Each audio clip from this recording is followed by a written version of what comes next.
This video is about what Bitcoin is, what it was supposed to be, and what it has turned into in the 12 years it has been around. Bitcoin started out as something like an alternative currency not controlled by central banks. It is an idea that I am all for, but unfortunately it has also a lot of drawbacks that makes it not really good at anything that it's trying to be. It seems Bitcoin wants to be whatever will make it most popular with uninformed investors and speculators. Promoters of Bitcoin try to pass itself off as multiple different things. One is they say it's a currency like dollars or euros or any other currency. Another thing they say is that it can or will be a payment network like Visa or PayPal. And lastly, if those two things don't work, they also try to promote it as a safe haven asset like gold or silver. Unfortunately, it doesn't act like any of these things very well. Bitcoin may have started out as a good idea and with real goals to be some of these things, but what it really acts like is a penny stock pump and dump, or worse, a can of sardines. I'll explain what I mean by this later, but first let's see why Bitcoin is not very good at any of the things that the promoters claim make it worth buying.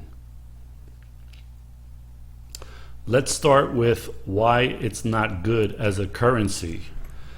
Bitcoin was supposed to be an anonymous currency. If it could really accomplish that, then maybe it would have some advantages that the dollar or euro or other currencies don't have. Unfortunately, as has been reported, it's not really anonymous. And not only that, but it's not even fungible. So gold, oil, $100 bills, grains like wheat, corn are fungible, meaning you can exchange them with like items and you cannot tell the difference between the two.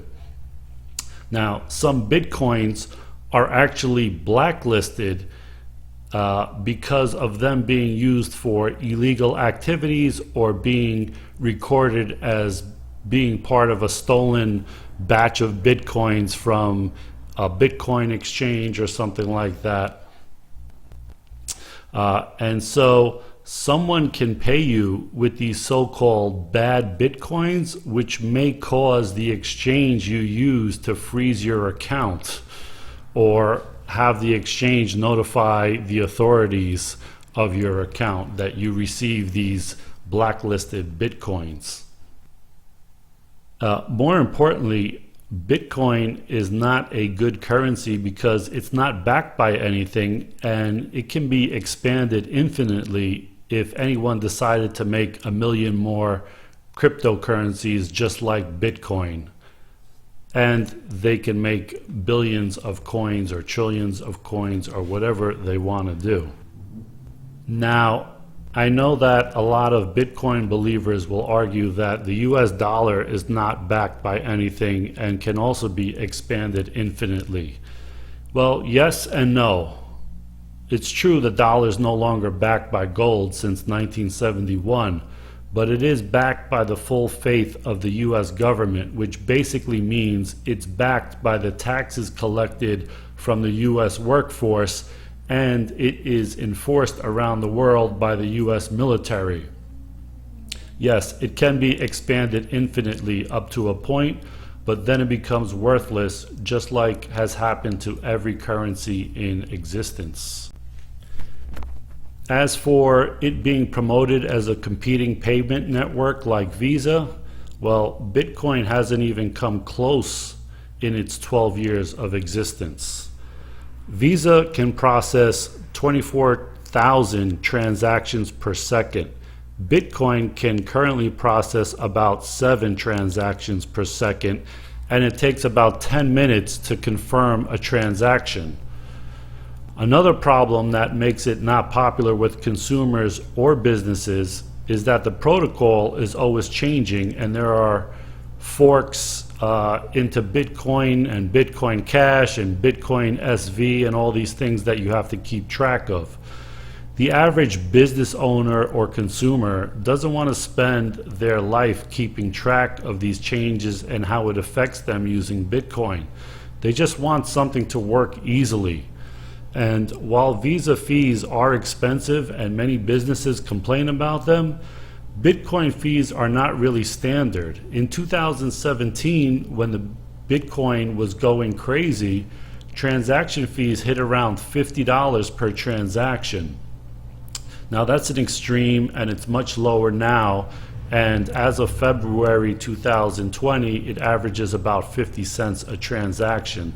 So while the fees are relatively cheap, it is still not ready for mass consumer and business adoption because of the tiny amount of transactions it can handle per second and the 10 minutes it takes to confirm a transaction. So if it is not a good currency or a good payment processor, is it a good safe haven that you can just kind of keep in the cloud for a rainy day, like a kind of digital gold? The short answer is no. For one, gold is not infinite, and a lot of work must be done to mine gold in terms of workers, machines, digging, refining, and all that kind of stuff. Whereas pretend mining of ones and zeros of Bitcoin is not the same thing. Gold has been recognized as a store of value for about 5,000 years and has many uses in electronics and jewelry. Bitcoin has none, really. I will say there is one pretty good use for Bitcoin, and that is transferring money out of countries that have capital restrictions like China.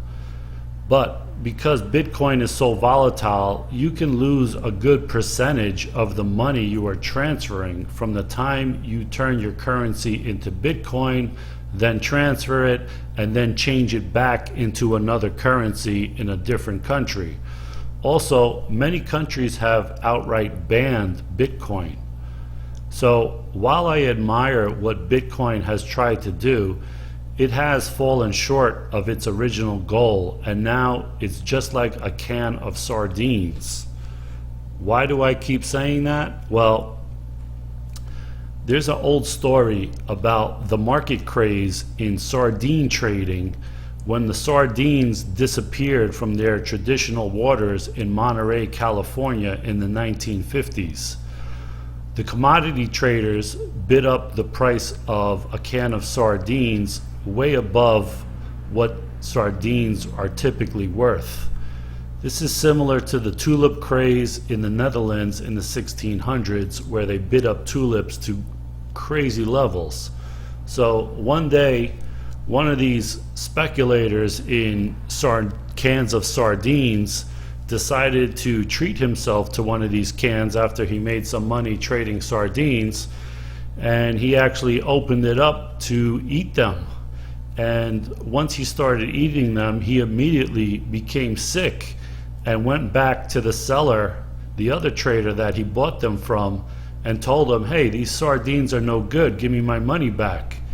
And the seller said, "You don't understand. These are not eating sardines, these are trading sardines." And that is what Bitcoin has become, trading sardines. Bitcoin is just a name that is used to draw in people that are looking to get rich quick. They're not buying it because they believe in the idea behind it. They're buying it because of the greed they have from hearing these stories about how much it has risen. And they are buying it out of fear of missing out because some guy on Instagram is bragging how he bought a Lamborghini with his Bitcoin riches. And so you want to keep up with the Joneses, and you don't want to miss out on those riches as well. It's something that has become detached from reality and is now just a vehicle for manipulators to extract money from unsophisticated people. It is also just a symbol of speculation, like internet stocks during the bubble, or more recently marijuana stocks, and you see where they are now after the hype was over and everybody got in and lost their money. So it's just a symbol of value, like that can of rotten sardines. And this is the thing that Bitcoin and other cryptocurrencies are the best at, because of where and how they trade and who controls most of the Bitcoins.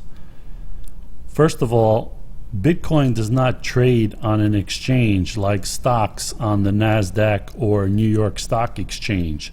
So there are no rules to stop it from being manipulated. It trades more like the world currencies, which are not on an exchange, but they're quoted by major banks. And because of this, they can be manipulated by pool operators, just like the ones that were active 100 years ago. And these were even talked about in trading books like Reminiscence of a Stock Operator, which is a really great book on trading. These pools would collude together with each other to buy up the stock in a concerted fashion, and they would get all the suckers excited who then bought it at the top of the market. The pool operators would sell out their stock and the stock would drop, leaving the suckers holding the bag. The pool operators did this by trading back and forth with each other to make it seem like there was a lot of activity. This is called wash trading or painting the tape. And this can be done easier in Bitcoin because a small amount of people own a large majority of all the Bitcoins. By March 16, 2018, 0.5% of all Bitcoin wallets own 87% of all Bitcoins ever mined. Also, since there was no way to short Bitcoins before the futures contract started trading, they could get the price up very quickly because there were no other traders willing to bet against the rise in price like there are in normal markets. So, if you are considering buying Bitcoin, be honest with yourself. Are you buying it because you're looking for a way to get rich quick and don't have money to invest? So you think this is an easy shortcut to quick riches? Most people have not read much about what Bitcoin really does or understand really how it works, because it is very complicated and it's always changing. So if they did, they probably wouldn't be so enthusiastic about it as a way to quick riches. So do yourself and your bank account a favor and stay away from trading Bitcoin, because you just might find yourself with nothing to show for your money, not even a can of rotten sardines. If you like this video, give me a thumbs up and comment below if you agree, or if you are still a Bitcoin believer, tell me why I'm wrong. And if you haven't done so already, please subscribe to my channel. Thanks for watching.